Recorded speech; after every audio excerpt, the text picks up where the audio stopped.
فطرت کے ساتھ تعلق استوار کیجیے۔ فطرت کے حسین مناظر ہمیشہ دیکھنے والوں کی آنکھوں کو خیر کرتے ہیں۔ پہاڑ، دریا، سمندر، حسین وادیاں، خوبصورت پھول، پھلوں سے بھری ڈالیاں، پرندوں کا چہچہانا، سورج کی روشنی، چاند کی چاندنی، فطرت کے وہ خوبصورت رنگ ہیں جنہیں دیکھے بغیر انسان کی زندگی کا وجود مکمل نہیں ہوتا۔ ہر اہل دل اور اہل ذوق کو فطرت کے ان حسین مناظر سے عشق ہوتا ہے۔ سرمست ہوائیں ہمیشہ انسان کی محبوبیت کی رکھتی ہیں۔ جہاں صبح ٹھنڈی ہوا اسے تر و تازہ اور حشاش بشاش کرتی ہے، وہیں سورج کی کرنیں زمین پر پڑتے ہی ہر طرف اجالا کر دیتی ہیں اور انسان کو نئے دن کے آغاز کے لیے ایک بار پھر سے سرگرم کر دیتی ہیں۔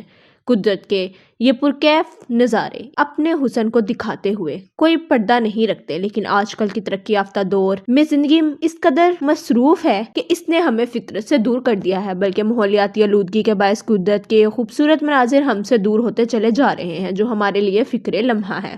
اللہ تعالیٰ نے اپنی مقدس کتاب قرآن پاک میں بھی انسان کو اس کائنات میں بکھرے رنگوں اور اس کی فطرت اور قدرت کو دیکھ کر اس کی تعریف بیان کرنے اور اس پر غور و فکر کرنے کا حکم دیا ہے، کیونکہ فطرت سے لگاؤ ایسی چیز ہے جو انسان کو اپنے رب کی بھی قریب کر دیتی ہے۔ وہ ان چیزوں کو دیکھتے ہوئے اس کی حمد و ثنا بیان کرتا ہے اور اس کائنات میں پھیلی اس کی بے پناہ نعمتوں کو دیکھ کر دنگ رہ جاتا ہے اور اس کا شکر بجا لاتا ہے۔ جب انسان کائنات میں چھپی رنگینیوں اور اس کے وسطوں کے بارے میں کھوج لگاتا ہے تو اسے بے پناہ سکون اور مسرت حاصل ہوتی ہے، کیونکہ فطرت نہ صرف انسان کو غموں سے رہائی دلاتی ہے بلکہ یہ انسان کی سب سے بڑی غم گسار اور بہترین ہمراز بھی ہے۔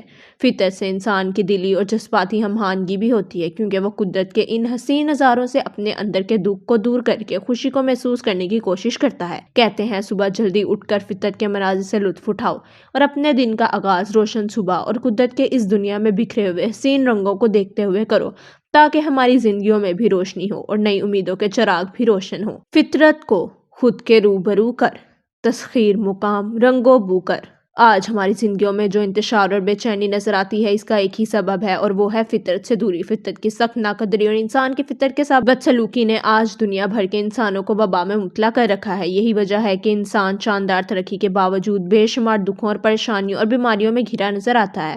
ہمارے اوپر روز بروز رنگ برنگی بیماریاں حملہ آور ہوتی رہتی ہیں اور ہم ان بیماریوں کے سامنے بے بس اور مجبور نظر آتے ہیں۔ ان حالات میں بچاؤ کا ایک ہی راستہ ہے کہ فطرت سے اپنے تعلق کو پھر سے استوار کیا جائے اور اپنی زندگیوں کو فطرت کے ساتھ ہم آہنگ کر دیا جائے۔ فطرت کے سبھی رنگوں کو پھلنے اور پھولنے کا بھرپور موقع فراہم کیا جائے، کیونکہ آج بھی فطرت کا وجود ہمارے لیے کسی عظیم الشان نعمت سے کم نہیں۔